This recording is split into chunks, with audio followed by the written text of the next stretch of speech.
जब पाकिस्तान के वजीर आजम ने यह कहा कि नरेंद्र मोदी जो कह रहे हैं वो बिल्कुल ठीक है। यूसुफ रजा गिलानी ने कहा कि नरेंद्र मोदी पाकिस्तान के स्टैंड के साथ एग्री करते हैं, बड़ी खुशी की बात है। आपने कहा अजमल कसाब के स्टेटमेंट के बारे में, अजमल कसाब के स्टेटमेंट को एविडेंस नहीं माना जा सकता। मैंने ऐसा नहीं कहा है। मेरा विषय था पोटा का कानून हटाने के संबंध में। पोटा का कानून जो आतंकवाद के खिलाफ लाया गया था, अटल जी की सरकार लाई थी, उसमें एक प्रावधान था कि कोई भी आतंकवादी पकड़ा जाए और अगर वो सीनियर पुलिस के सामने स्टेटमेंट देगा तो वो स्टेटमेंट एविडेंस के रूप में माना जाएगा। अब आप मुझे बताइए कि ये जो मुंबई पर पाकिस्तान ने हमला किया है, उसकी षड्यंत्र कहाँ हुआ, मीटिंग कहाँ हुई, उसका कोई एविडेंस आपको मिलेगा? कोई एविडेंस मिलने वाला नहीं है। तो आपके पास एविडेंस है कसाब। अगर आपके पास पोटा का कानून होता तो आप आसानी से उसको एविडेंस मान सकते थे, और भारत सरकार ने पोटा का कानून हटा करके ये जो ताकत थी आतंकवाद के खिलाफ लड़ने की, उसको खत्म किया है। ये मेरी चर्चा का विषय। मोदी साहब, मेरे पास पाकिस्तान के कुछ अखबार हैं, the Nation, Dawn, Geo TV की रिपोर्ट्स हैं, और इन सब का ये कहना है कि नरेंद्र मोदी और पाकिस्तान के वजीर आजम यूसुफ रजा गिलानी एक ही तरह की बात कह रहे हैं। पाकिस्तान अपने लिए क्या करता है वो मेरा एजेंडा नहीं है। पाकिस्तान कुछ भी बोल सकता है। पाकिस्तान झूठ बोलने में माहिर है। अभी भी देखिए ना, 30 सवाल भेज दिए और हिंदुस्तान की सरकार उनको जवाब लिखने में पड़ी रही है। पाकिस्तान को उसकी भाषा में जवाब देना पड़ेगा। सीधी बात है, हिंदुस्तान में आतंकवाद के खिलाफ कठोर से कठोर कानून होना चाहिए। दुनिया के सभी डेमोक्रेटिक कंट्री ने कानून बनाए हैं। ह्यूमन राइट की वकालत करने वाले दुनिया के सब देशों ने कानून बनाए हैं। अमेरिका का पैट्रियट कानून तो ऐसा है कि जो आशंका वाला व्यक्ति है 6 साल तक उसको जेल में बंद कर सकते हैं, और वो पूछ भी नहीं सकता है कि उसको जेल में बंद क्यों किया। और उसी का कारण है कि 9/11 के बाद अमेरिका में एक भी घटना घटी नहीं। हिंदुस्तान में जब तक हम इस प्रकार के कठोर कानून नहीं बनाते, तब तक हम आतंकवाद को रोकने में सफल नहीं होंगे। लेकिन आपका एक और बयान है जिसका जिक्र पाकिस्तान के अखबारों में किया है। आपने कहा कि जब तक अंदर से कोई मदद नहीं मिलती, इतना बड़ा अटैक नहीं हो सकता था, और इसका जमकर इस्तेमाल किया पाकिस्तान ने। मेरे बयान के 1 घंटे के बाद मुंबई के पुलिस कमिश्नर का बयान आया है कि 15 लोग थे जिन्होंने लोकली उनको सपोर्ट किया है, लॉजिस्टिक सपोर्ट दिया है। किसी ने रास्ता दिखाया होगा, किसी ने होटल दिखाई होगी, कोई ले गया होगा।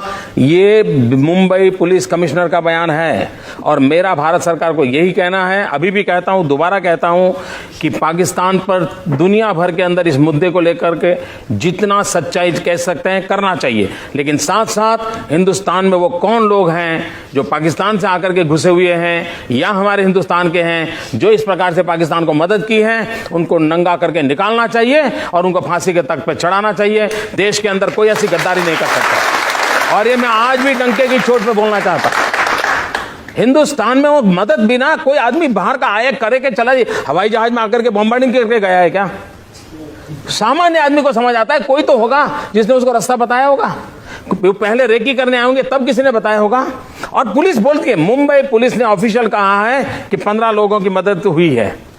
तो चर्चा का विषय यह होना चाहिए कि ये दिल्ली की सरकार वोट बैंक की राजनीति के खातिर ये लोगों को खोजने की बात में ढिलाई क्यों करती है। लेकिन दिल्ली की सरकार तो ये कह रही कि ऐसा लगता है कि नरेंद्र मोदी पाकिस्तान के टच में है। वैसे तो मेरा पूरा राज्य पाकिस्तान के टच में है, क्योंकि हम गुजरात और पाकिस्तान पड़ोस में है, तो हमारा तो पूरा राज्य उनके टच में है, और हम उनके कारनामों को जानते हैं, और जानना भी चाहिए। कोई ऐसा स्टेट होगा क्या कि दुश्मन देश क्या कर रहा है उसकी जानकारी न रखे? ऐसा हो सकता है क्या कोई देश? वो दिल्ली वाले हो सकते हैं, हम नहीं हो सकते। हम तो जागेंगे, बराबर ध्यान रखेंगे। और मैं चाहता हूं कि इन दिनों आतंकवाद के खिलाफ एक मन बनाकर लड़ा जाए, इसलिए मैं राजनीतिक बयानबाजी करना नहीं चाहता हूं, लेकिन आतंकवाद के खिलाफ एक माहौल बनाना बहुत आवश्यक है, ये मैं साफ मानता हूं। लेकिन राजनीतिक बयानबाजी तो आप करते हैं जब आप इलेक्शन के लिए स्पीचेस देते हैं, जब आप पब्लिक मीटिंग्स करते हैं। आप कहते हैं कि उग्रवादियों पर अगर नकेल कसनी है तो भारतीय जनता पार्टी को वोट दो। वो तो आतंकवाद को खत्म करने के लिए नहीं, राजनीति थोड़ी है। आतंकवाद को खत्म करना है कि नहीं करना है भाई? आप बोल रहे हैं आतंकवाद को खत्म करना है, तो खत्म करने के लिए जो कर सकते हैं उसको काम दो। पूरा देश को कहना चाहिए नहीं, का राजनीति थोड़ी है। लेकिन आतंकवाद को तो आपने एक ये राष्ट्रनीति है, ये राजनीति नहीं है भैया। राष्ट्र के हर व्यक्ति को सुरक्षा चाहिए और ये करना चाहिए। जो नहीं करते उनको पूछो कि भाई आप वोट बैंक की राजनीति के खातिर आतंकवाद को ये पनपा के क्यों देते हो। भाई ऐसा तो नहीं है कि आपके राज्य में आतंकवादी हमले ना हुए हों? गुजरात में आतंकवादी आए, उनको समझ आ गया कि गुजरात जाने का क्या खमियाजा भुगतना पड़ा। 21 दिन के अंदर हर एक को खोल करके रख दिया, चमड़ी उधेड़ करके रख दी और उनके आकाओं को पकड़ के ले आए।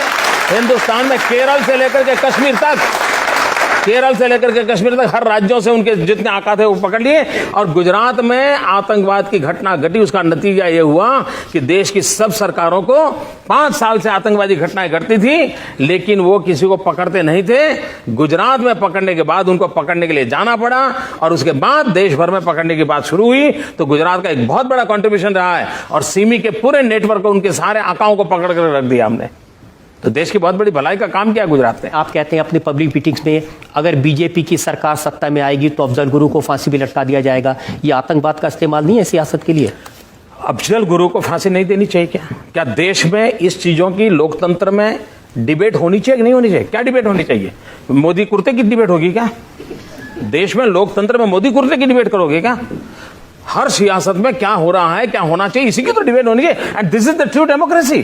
और चुनाव ये लोकतंत्र का सबसे बड़ा उत्सव होता है और उत्सव में बहस होनी चाहिए, इश्यूज की चर्चा होनी चाहिए और ये राष्ट्र नीति से जुड़े हुए हैं। अफजल गुरु को फांसी मिलना चाहिए। मैं यहाँ के जनता की अदालत को पूछना चाहता हूँ, अफजल गुरु को फांसी मिलनी चाहिए? एक आदमी मिलेगा जो कहेगा अफजल गुरु को फांसी ना मिले? और कोई मुझे बताएं, हमारे जनरल वैद की हत्या हुई थी, एक पंजाब के एक लड़के ने उनकी हत्या की थी, उसको फांसी हुई।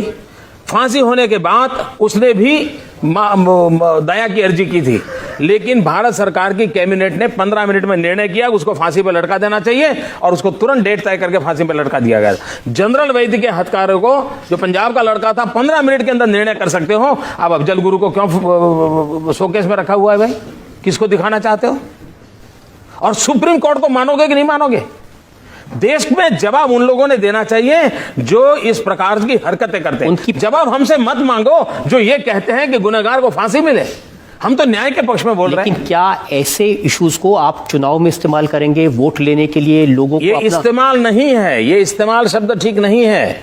लोकतंत्र में लोक शिक्षा ये हर एक राजनीतिक दल का कर्तव्य है कि जिसने जनता को शिक्षित करना चाहिए, मीडिया के माध्यम से शिक्षित करना चाहिए, जहां मौका मिले वहां कहना चाहिए। और देश में आतंकवाद के खिलाफ बोलते हैं तो आतंकवाद का कानून के समझ में आएगा, आतंकवादियों को सजा के समझ में आएगा, आतंकवादियों को किस प्रकार से ट्रीटमेंट करनी चाहिए उसका आएगा। ये सारे राष्ट्रनीति के विषय हैं और उसकी बहस होनी चाहिए। 26/11 की घटना के समय आप इंचार्ज होते तो क्या कर सकते थे?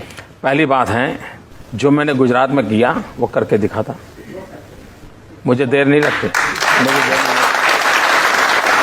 मैं आज भी कहता हूं, पाकिस्तान को उसकी भाषा में जवाब देना चाहिए, पाकिस्तान को उसी की भाषा में जवाब देना चाहिए। ये लव लेटर लिखना बंद करना चाहिए। ये प्रणब मुखर्जी रोज एक चिट्ठी भेज रहे हैं और वो सवाल भेज रहे हैं, ये जवाब देते फिरते। गुनाह वो करे और जवाब भारत सरकार दे रही है। लेकिन इंटरनेशनल प्रेशर है, उसका भी तो ख्याल रखना पड़ेगा सरकार को।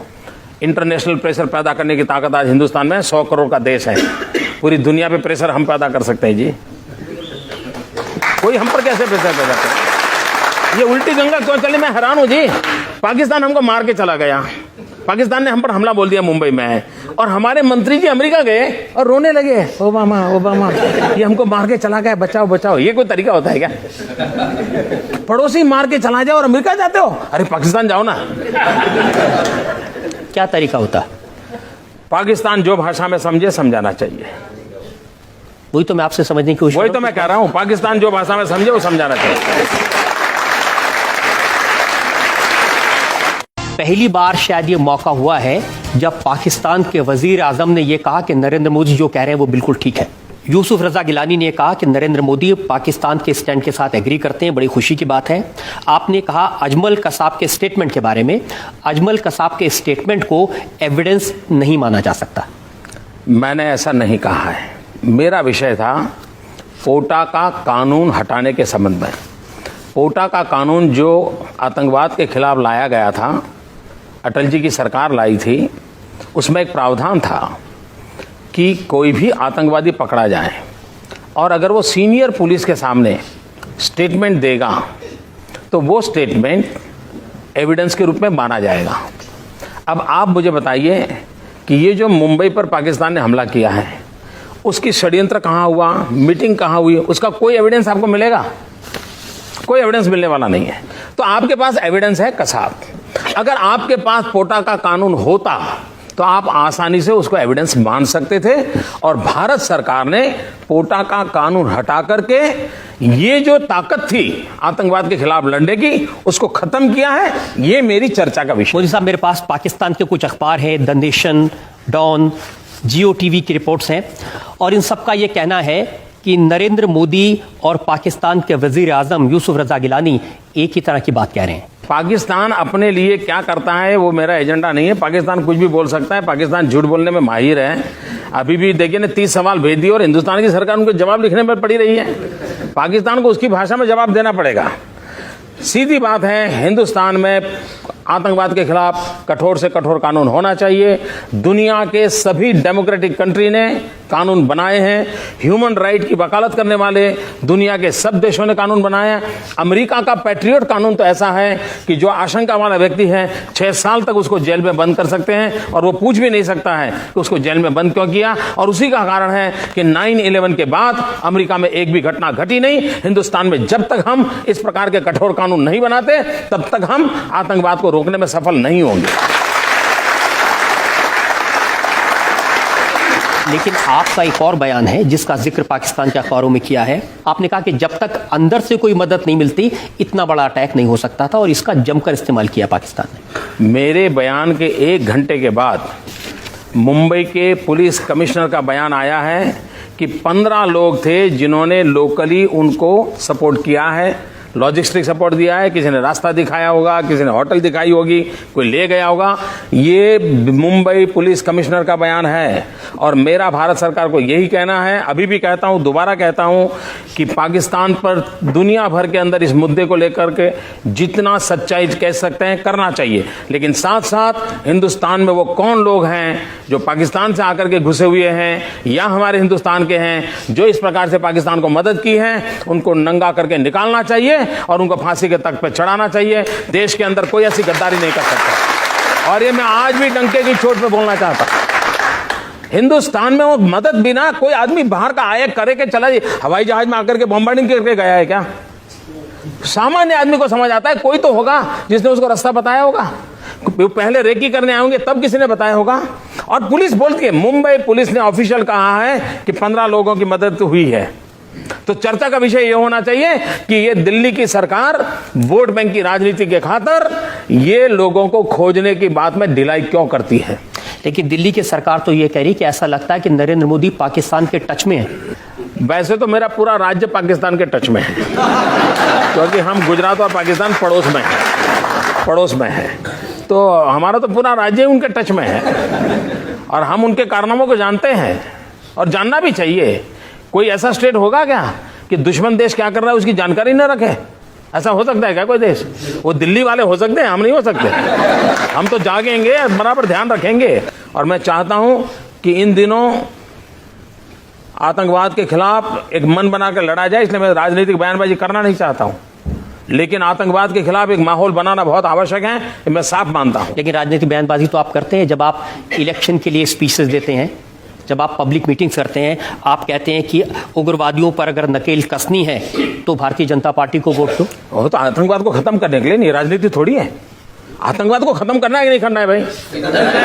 सब बोल रहे हैं आतंकवाद को खत्म करना है, तो खत्म करने के लिए जो कर सकते हैं उसको काम दो। पूरा देश को कहना चाहिए नहीं, कहीं राजनीति थोड़ी है। लेकिन आतंकवाद को तो आपने एक ये राष्ट्र नीति है, ये राजनीति नहीं है भैया। राष्ट्र के हर व्यक्ति को सुरक्षा चाहिए और ये करना चाहिए। जो नहीं करते उनको पूछो कि भाई आप वोट बैंक की राजनीति के खातिर आतंकवाद को ये पनपा के क्यों देते हो? भाई ऐसा तो नहीं है कि आपके राज्य में आतंकवादी हमले न हुए हों? गुजरात में आतंकवादी आए, उनको समझ आ गया कि गुजरात जाने का क्या खमियाजा भुगतना पड़ा। 21 दिन के अंदर हर एक को खोल करके रख दिया, चमड़ी उधेड़ करके रख दी और उनके आकाओं को पकड़ के ले आए। हिंदुस्तान में केरल से लेकर के कश्मीर तक केरल से लेकर के कश्मीर तक हर राज्यों से उनके जितने आका थे वो पकड़ लिए। और गुजरात में आतंकवाद की घटना घटी, उसका नतीजा ये हुआ कि देश की सब सरकारों को 5 साल से आतंकवादी घटनाएं घटती थी, लेकिन वो किसी को पकड़ते नहीं थे। गुजरात में पकड़ने के बाद उनको पकड़ने के लिए जाना पड़ा, और उसके बाद देश भर में पकड़ने की बात शुरू हुई। तो गुजरात का एक बहुत बड़ा कंट्रीब्यूशन रहा है, और सिमी के पूरे नेटवर्क को, उनके सारे आकाओं को पकड़ कर रख दिया हमने। तो देश की बहुत बड़ी भलाई का काम किया गुजरात ने। आप कहते हैं अपनी पब्लिक मीटिंग्स में अगर बीजेपी की सरकार सत्ता में आएगी तो अफजल गुरु को फांसी भी लटका दिया जाएगा। ये आतंकवाद का इस्तेमाल नहीं है सियासत के लिए? अफजल गुरु को फांसी नहीं देनी चाहिए क्या? क्या देश में इस चीजों की लोकतंत्र में डिबेट होनी चाहिए कि नहीं होनी चाहिए? क्या डिबेट होनी चाहिए? मोदी कुर्ते की डिबेट होगी क्या? देश में लोकतंत्र में मोदी कुर्ते की डिबेट करोगे क्या? हर सियासत में क्या हो रहा है, क्या होना चाहिए, इसी की तो डिबेट होनी चाहिए। And this is the true democracy. और चुनाव ये लोकतंत्र का सबसे बड़ा उत्सव होता है, और उत्सव में बहस होनी चाहिए, इश्यूज की चर्चा होनी चाहिए, और ये राष्ट्र नीति से जुड़े हुए हैं। अफजल गुरु को फांसी मिलना चाहिए। मैं यहाँ के जनता की अदालत को पूछना चाहता हूँ, अफजल गुरु को फांसी मिलनी चाहिए? एक आदमी मिलेगा जो कहेगा अफजल गुरु को फांसी ना मिले? और कोई मुझे बताएं, हमारे जनरल वैद की हत्या हुई थी, एक पंजाब के एक लड़के ने उनकी हत्या की थी, उसको फांसी हुई। फांसी होने के बाद उसने भी दया की अर्जी की थी, लेकिन भारत सरकार की कैबिनेट ने 15 मिनट में निर्णय किया उसको फांसी पर लटका देना चाहिए, और उसको तुरंत डेट तय करके फांसी पर लटका दिया गया। जनरल वैद्य के हत्यारों को, जो पंजाब का लड़का था, 15 मिनट के अंदर निर्णय कर सकते हो। अब अफजल गुरु को क्यों शोकेस में रखा हुआ है भाई? किसको दिखाना चाहते हो? और सुप्रीम कोर्ट को मानोगे कि नहीं मानोगे? देश में जवाब उन लोगों ने देना चाहिए जो इस प्रकार की हरकतें करते हैं। उनकी जवाब हमसे मत मांगो जो ये कहते हैं कि गुनहगार को फांसी मिले। हम तो न्याय के पक्ष में बोल रहे हैं। लेकिन क्या ऐसे इश्यूज को आप चुनाव में इस्तेमाल करेंगे वोट लेने के लिए? लोगों को ये इस्तेमाल नहीं है, ये इस्तेमाल शब्द ठीक नहीं है। लोकतंत्र में लोक शिक्षा ये हर एक राजनीतिक दल का कर्तव्य है कि जिसने जनता को शिक्षित करना चाहिए, मीडिया के माध्यम से शिक्षित करना चाहिए, जहां मौका मिले वहां कहना चाहिए। और देश में आतंकवाद के खिलाफ बोलते हैं तो आतंकवाद का कानून के संबंध में आएगा, आतंकवादियों को सजा के संबंध में आएगा, आतंकवादियों को किस प्रकार से ट्रीटमेंट करनी चाहिए उसका आएगा। ये सारे राष्ट्रनीति के विषय हैं और उसकी बहस होनी चाहिए। 26/11 की घटना के समय आप इंचार्ज होते तो क्या कर सकते थे? पहली बात है, जो मैंने गुजरात में किया वो करके दिखा था। मुझे देर नहीं लगती, मैं आज भी कहता हूं पाकिस्तान को उसकी भाषा में जवाब देना चाहिए, पाकिस्तान को उसी की भाषा में जवाब देना चाहिए। ये लव लेटर लिखना बंद करना चाहिए। ये प्रणब मुखर्जी रोज एक चिट्ठी भेज रहे हैं और वो सवाल भेज रहे हैं, ये जवाब देते फिरते हैं। गुनाह वो करे और जवाब भारत सरकार दे रही है। लेकिन इंटरनेशनल प्रेशर है, उसका भी तो ख्याल रखना पड़ेगा सरकार को। इंटरनेशनल प्रेशर पैदा करने की ताकत आज हिंदुस्तान में 100 करोड़ का देश है। पूरी दुनिया पे प्रेशर हम पैदा कर सकते हैं जी। कोई हम पर कैसे प्रेशर पैदा करे? ये उल्टी गंगा क्यों चली? मैं हैरान हूं जी। पाकिस्तान हमको मार के चला गया, पाकिस्तान ने हम पर हमला बोल दिया मुंबई में, और हमारे मंत्री जी अमेरिका गए और रोने लगे, ओबामा ओबामा ये हमको मार के चला गया, बचाओ बचाओ। ये कोई तरीका होता है क्या? पड़ोसी मार के चला जाओ और अमेरिका जाते हो? अरे पाकिस्तान जाओ ना। क्या तरीका होता? पाकिस्तान जो भाषा में समझे समझाना चाहिए। वही तो मैं आपसे समझने की कोशिश, वही तो मैं कह रहा हूं, पाकिस्तान जो भाषा में समझे वो समझाना चाहिए।